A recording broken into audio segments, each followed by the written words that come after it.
কৌশিকী অমাবস্যা বলে কিচ্ছু নেই। শব্দটা হচ্ছে কৌশী অমাবস্যা। আচ্ছা। এবং এই কৌশী অমাবস্যা তিথিটা কোনো তান্ত্রিক তিথিই না, এটা একটা বৈদিক তিথি। আচ্ছা। কেন? হরিশয়ন হয়েছে রথযাত্রার, উল্টো রথ হয়েছে দশমীতে, একাদশী হচ্ছে হরিশয়ন একাদশী। হরি উত্থান হবে জগদ্ধাত্রী পুজো নবমীতে, তারপরে দশমী, তারপরের দিন একাদশী, উত্থান একাদশী। তো এই মাঝখানের এই সময়টা হচ্ছে আকাল।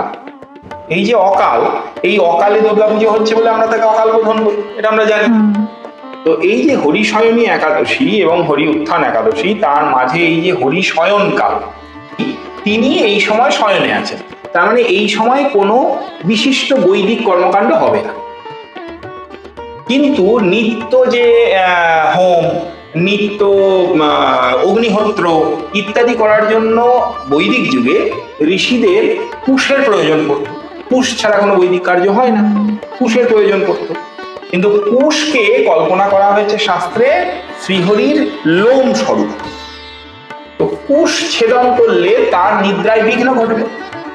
এই জন্যে ভাদ্রের অমাবস্যাতে শাস্ত্র একটি ছাড় দিয়েছে একদিনের জন্যে, সেই দিন কুশ চয়ন করা যাবে।